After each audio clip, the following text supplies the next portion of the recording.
Physical weight. It is 42 Gudry C. Breathing feels like 1,000 needles poking your lungs. The Arctic twilight makes the sky glow a bruised purple color that never changes. Major Alistair Hake, Royal Engineers, stands on the frozen dock of the Divina River. His job is logistics. His job is to move heavy cargo. And right now his cargo is frozen solid. Behind him, the freighter SS Empire Gem, one of the survivors of Arctic convoy PQ-17, sits trapped in ice. Her decks are piled with the priceless cargo that Stalin is screaming for. Wooden boxes of 303 ammunition, shrink-wrapped Merlin engines for Hurricane fighters, and the shapes of 28-ton Matilda tanks, their steel bodies and tracks frozen to the very deck of the ship. The war for Alistair Hake is not a battle of bullets. It is a battle of frozen grease. This is not acceptable, Major. The voice is flat, deep. Comrade Colonel Lojanov is a short, broad man whose face is invisible behind a fur-lined hood.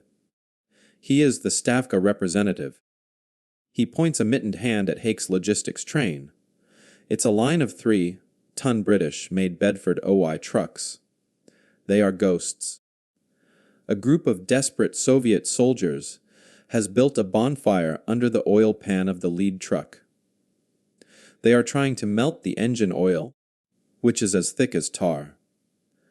The truck's canvas canopy, frozen and brittle, shattered like glass hours ago. Its rubber tires are flat, solid blocks, frozen to the icy ground. My men die at Stavas, Major, Lojanov says, his voice empty of emotion. They're eating horses. They're given 10 bullets a day. You bring us statues. Hake is furious and hopeless. He knows the math. The railway line, the vital supply route to the Eastern Front, is 10 kilometers away. Between him and that railway is a road of packed snow now, buried under 6 feet of fresh powder. His trucks cannot start. His steam-powered cranes are frozen. Even the horses brought in to haul sleds are dying. Their lungs freeze from the air. The entire Allied supply line to Russia, the lifeline of the Eastern Front, is choking to death. Right here on this dock, the convoys which have braved U-boats and Stuka dive bombers have succeeded only in delivering a mountain of useless frozen steel to a frozen port. We are doing everything we can. Hake says, his words cracking in the cold. The engines, they are not designed for this. Lojanov turns. He stomps through the snow to a forgotten corner of the dock, near a pile of frozen ropes. He kicks a large snow-covered tarp. And this. Hake knows what's under it. He'd seen them on the manifest. 12 Bombardier B12 enclosed snow tractors.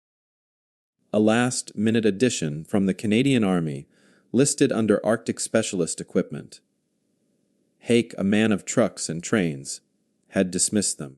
They were novelties. They looked like snub-nosed bright yellow vans with a pair of steerable skis at the front and a set of rubber and steel tracks at the back. They were thin, skinned, unarmored. They were toys. The quartermaster in London had mocked them as Quebec sleighs. It's a personnel carrier, Colonel. Hake says dismissively. It's for moving ski petrols rescuing downed pilots. It can't move tonnage. It has an engine, Lojanov says. Make it move. Hake sighs. He turns. Sergeant Kyle. A figure detaches itself from the shadow of a crane. Sergeant Armand Kyle, Royal Canadian Army Service Corps. A wary, quiet man from Shawinigan, Quebec, who had been sent as the technical advisor for these machines. He, unlike the British, is not shivering. He is built for this. Sir, Kyle says. The Colonel, Hake gestures, wants to see the sleigh work. Can you start it? Kyle doesn't answer. He brushes the snow off the hood. He doesn't build a fire.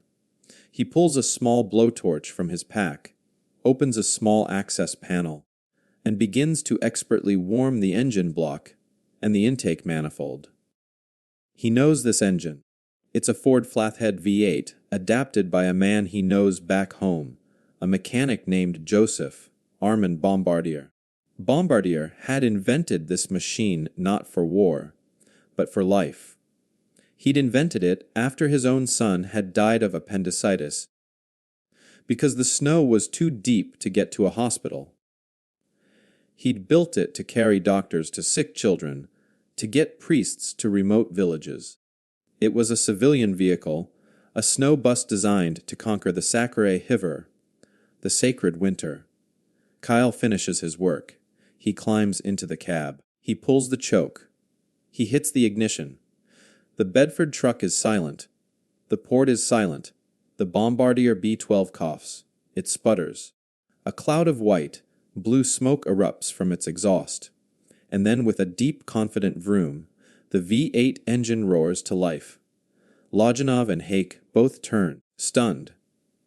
It is the only working engine in the entire port of Arkhangelsk. Kyle guns the engine.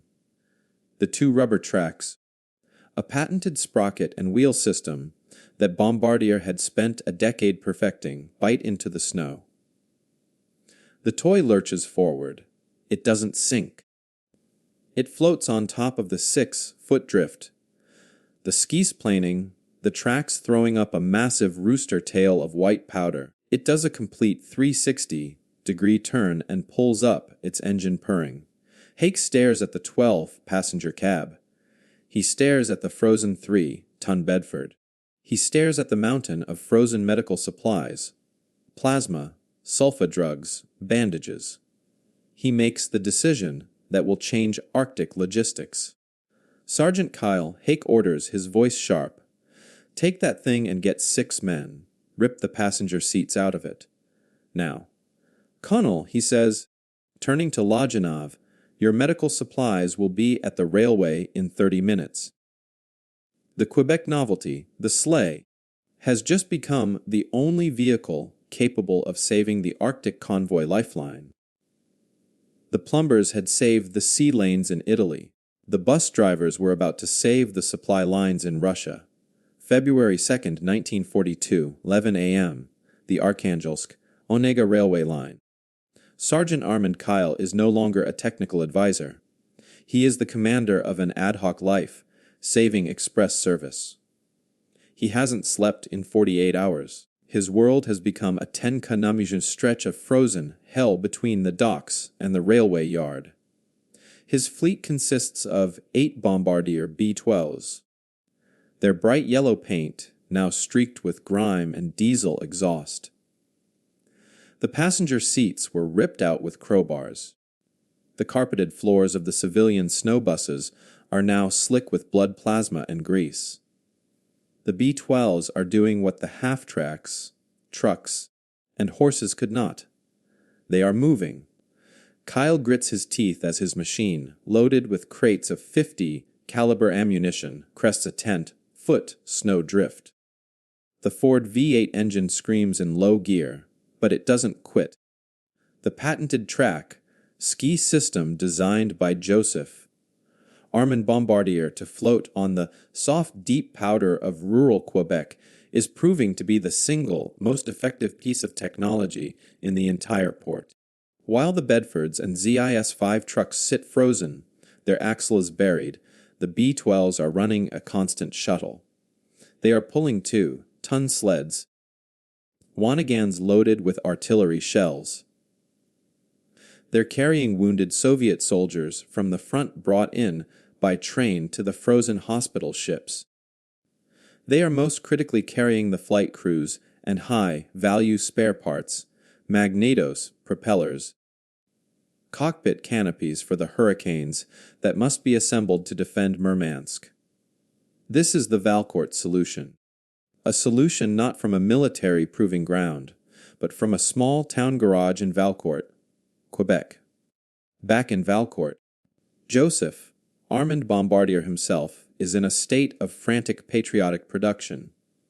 When the war started, his small company, El Auto, Nage Bombardier Limité, was building B12s for doctors, school boards, and forestry companies. Then the Canadian Department of Munitions and Supply came calling. They didn't just want a snowmobile. They wanted specialized snowmobiles. Bombardier and his small team of engineers, men who were mechanics, not weapons designers, began adapting. They were asked for an ambulance. They took the B12, painted it white, and designed fittings for 4 stretchers. They were asked for a troop carrier. They designed a heavier, duty B12 model. They were asked for a cargo hauler. They created the B18, a wider, more powerful version. They were even asked for an armored snowmobile. They created the Mark II, reinforcing a B12 chassis and adding an open, topped machine gun turret. These machines, over 150 of them, were now flowing into the Allied war effort. But they were peripheral. They were sent to air bases in Newfoundland to rescue downed pilots. They were used to patrol the coast of Labrador. Until now, until Arkhangelsk.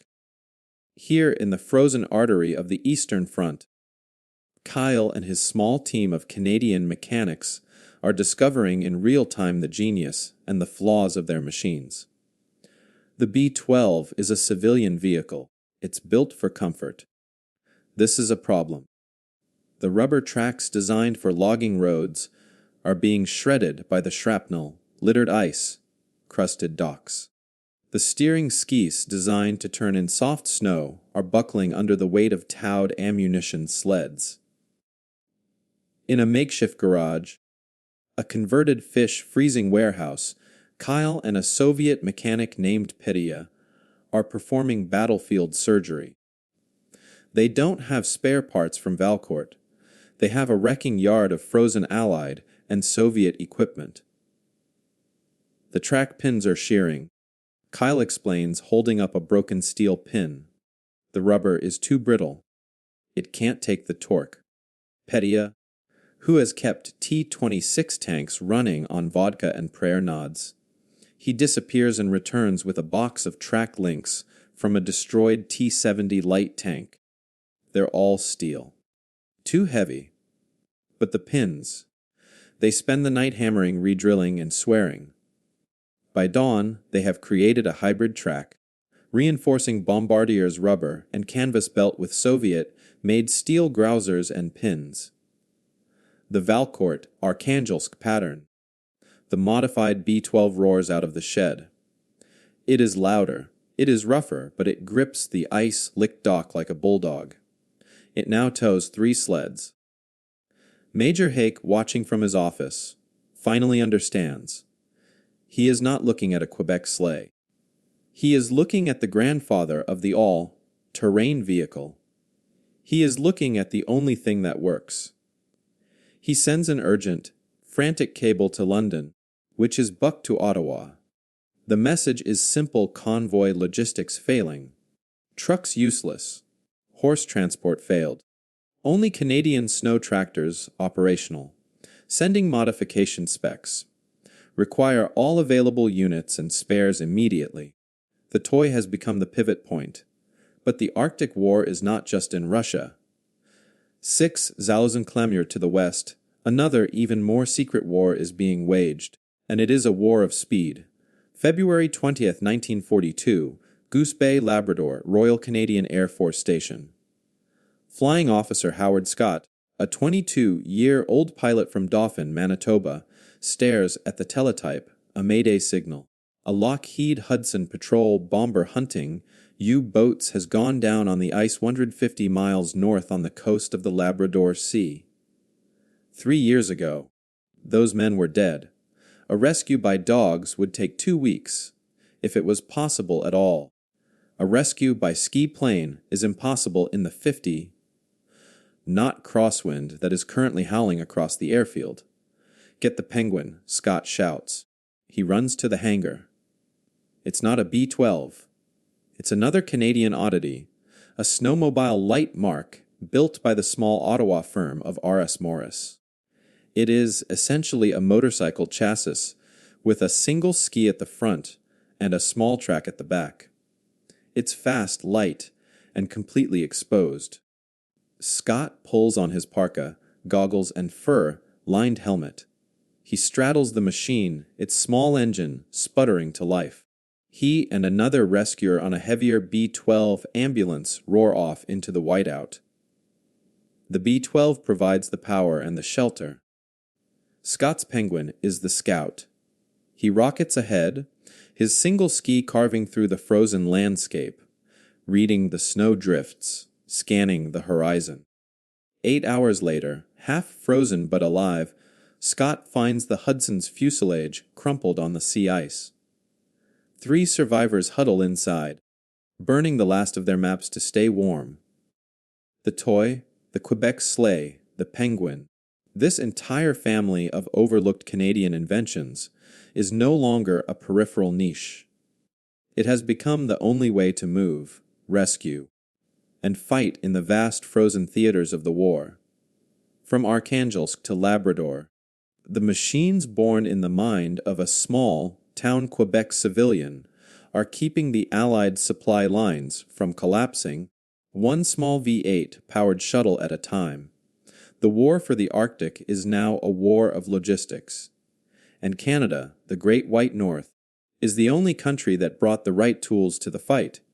June 7, 1943. Attu, Aleutian Islands, Alaska Territory. The fog is a cold gray ocean. It doesn't just block the view. It soaks, chills, and disorients. Second Lieutenant Dave Miller, U.S. Army Quartermaster Corps, huddled behind a rock, can no longer feel his feet. This is not the snow he was trained for. This is Muskeg. His world is a vertical, godforsaken swamp, a landscape of volcanic rock, icy mud, and knee-deep water covered by a treacherous carpet of moss. The Japanese dug into the high ground are invisible, masters of this white hell. Miller's job is to supply the 7th Infantry Division as it claws its way up Massacre Valley, and his supply line is collapsing. "Damn it, push," he screams, his voice hoarse. A dozen exhausted, soaking wet GIs are trying to drag a 75mm pack howitzer broken down onto sleds through a knee-deep slurry of mud and ice. They are sinking. The sleds are sinking. A jeep sent up the trail lies 500 yards back, its axles snapped, its frame buried to the chassis. The mules brought in for mountain warfare are dying, their legs broken in the hidden crevices of the tundra. The men are freezing to death. They are developing trench foot and immersion foot in June. They are being picked off by Japanese snipers. They cannot see. They cannot get the big guns or the artillery up the ridges. Without artillery, the infantry cannot advance. Without the advance, the Japanese win. "It's no good, sir," a corporal gasps, collapsing into the muck. "We can't move it." Miller stares at the gun. He's defeated. Not by the Japanese, but by mud. From the fog below, a new sound emerges. Not the whine of a jeep or the growl of a GMC truck. It is a lower rhythmic chug. Chug, chug accompanied by the high, pitched squeak of tracks. A vehicle appears looking like nothing Miller has ever seen. It's a snub, nosed enclosed cab on tracks, painted white. It isn't sinking. It is floating on top of the Muskeg, its wide rubber tracks, distributing the weight perfectly, the front skis planing over the mud. It pulls up. A man in a parka steps out. He is not American. He is a captain in the Canadian Army, a liaison officer with the 1st Special Service Force, which is training for a similar operation on the nearby island of Kiska. The Canadian, a man named Daniel, looks at the struggling GIs. He looks at the mired-down howitzer. He doesn't say a word. He just points at the vehicle. "Sit on B12, he says. From Valcourt. He and his driver attach a tow rope from the Bombardier's rear pintle hook to the sled. "Get in," Daniel says to Miller. Miller, dumbfounded, climbs into the warm cab. The Canadian driver shifts the V8 into its lowest gear. The engine grunts. The tracks bite. The sled, loaded with a half-ton of steel artillery, does not budge. The B-12's tracks spin, digging into the moss. It's not working, Miller says, his last hope fading. No, Daniel says, he gets out. He and his driver unroll a large canvas mat, a fascine, and lay it in front of the tracks for purchase. They adjust the load. They try again. The engine roars. The tracks find purchase, and the 75mm howitzer moves. The B-12, the Quebec sleigh, begins to crawl steadily up the impossible ridge, dragging the gun behind it. It moves at 3 miles an hour. It is the fastest thing on the island. The GIs stare, then break into a ragged, disbelieving cheer. For the rest of the brutal 19-day battle, for Attu and the subsequent phantom invasion of Kiska, the tiny fleet of Canadian-built snowmobiles becomes the only functioning transport. They are no longer snow buses. They are prime movers, all-terrain tractors. They haul ammunition to the front. They haul mortars. Most importantly, they haul the wounded. Before the B-12s, a wounded man on the ridge faced an 8-hour agonizing hand carry by stretcher bearers if he was lucky. Most froze to death or died of shock. Now, the B-12 ambulances, with their heaters running, can get a man from the high ground to the field hospital in 30 minutes. They save hundreds of lives. The peripheral niche has become a critical capability. The U.S. Army, the most powerfully industrialized force on Earth, has been logistically paralyzed by terrain their jeeps and trucks were never designed for. The solution came from a Canadian civilian mechanic who simply wanted to get his sick child to the hospital. And while Miller's battle is being fought on a tactical scale, a strategic battle of logistics is being waged just inland on the Canadian mainland, a project so vast it is second only to the Panama Canal. It is the construction of the Alaska Highway, Ale-Can, and the Kano-El pipeline. These are the vital 500-mile long arteries designed to feed the air bases and armies defending Alaska from Japanese invasion. And they must be built now through a wilderness of subarctic forest, mountain ranges, and endless, just soul-destroying muskeg. The U.S. Army Corps of Engineers arrives with 10,000 men and the heaviest equipment on Earth, Caterpillar D8 bulldozers, 10-ton trucks, and massive earth movers. And in the winter of 1942-43, the entire project grinds to a halt. The machines designed for dirt and rock cannot function. The steel tracks of the bulldozers freeze solid. The trucks sink into the unfrozen muskeg, hidden beneath the snow. The men are cut off, their supply lines stretching hundreds of miles, broken by impossible snow drifts. The entire Ale-Can highway, the road to victory, is in danger of collapsing. The call goes out, not for more bulldozers, not for more trucks. The call goes out to Joseph Armand Bombardier in Valcourt, Quebec. The U.S. Army doesn't order a dozen. They order hundreds. The B-12 and its heavier, duty cousins, the C-18s, are loaded onto flat cars and rushed west.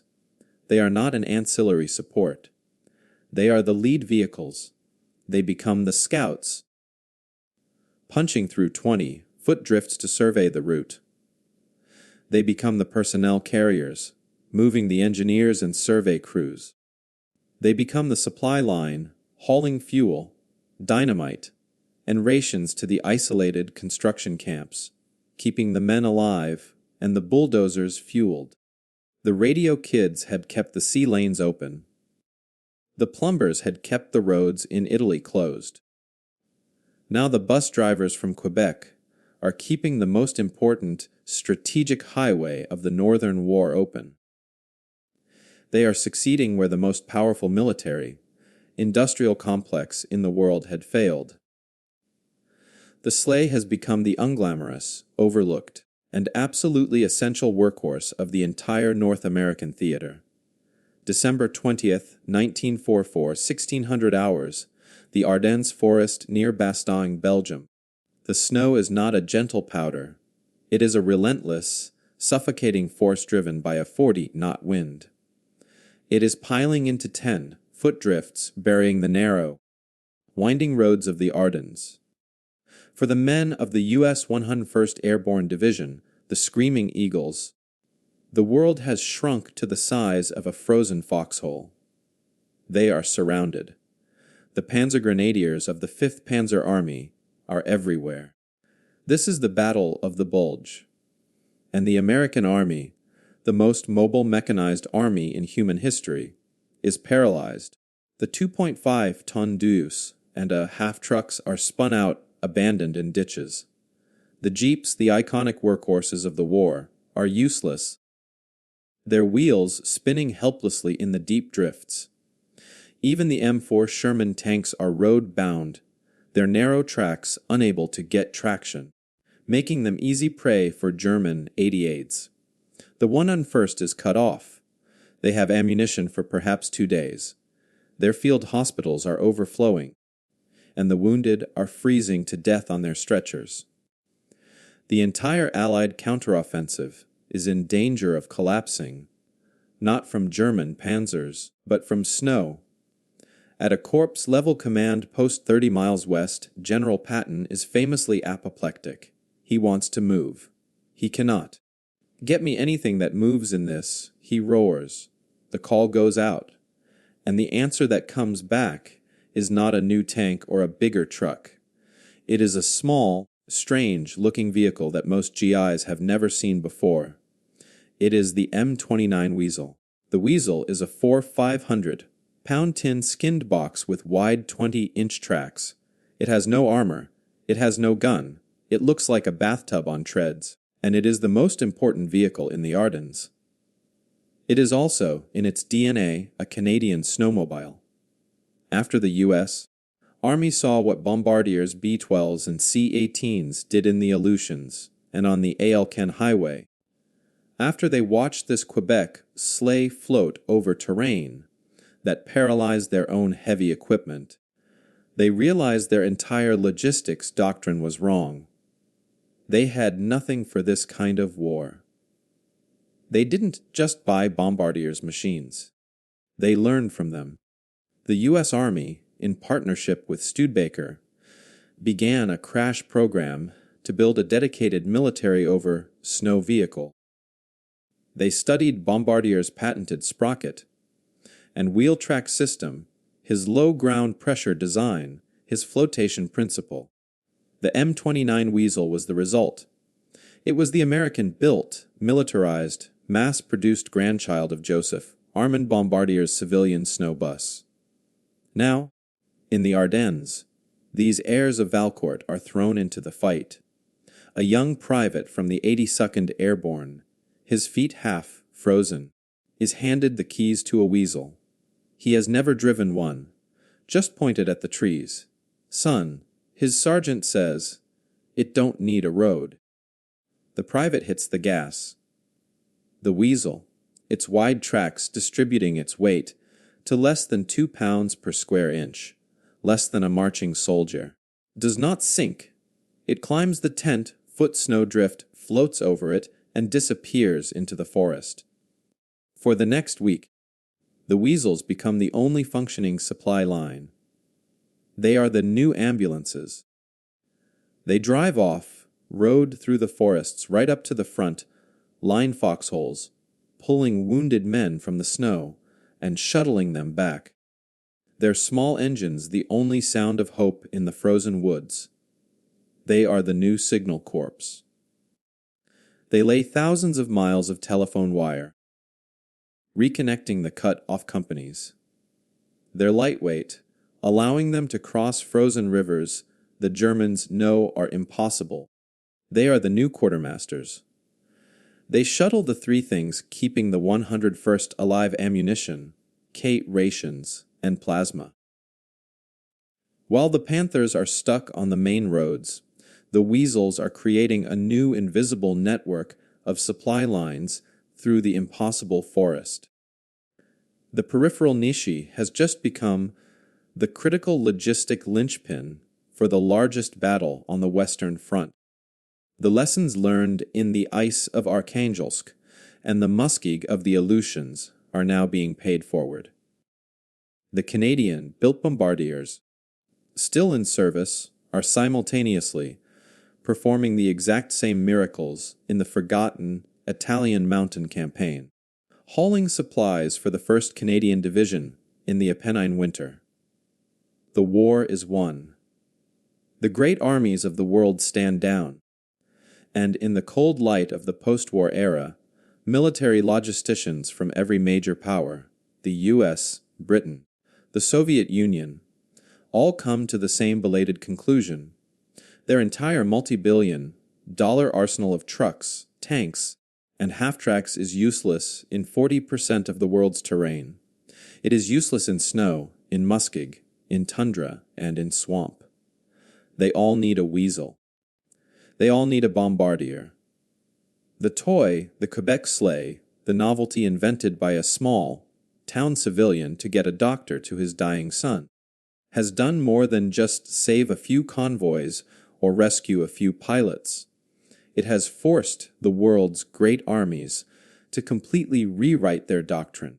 It has created an entirely new category of military vehicle, the all-terrain, over snow, low, ground, pressure tractor. From the B12 to the M29 Weasel to the modern-day H-Glunz and BV206, every go, anywhere military vehicle of the next 75 years owes its existence to that garage in Valcourt. The Allied logisticians who expected total collapse in the Arctic were saved because one Canadian company already knew how to beat the Sacre-A Hiver.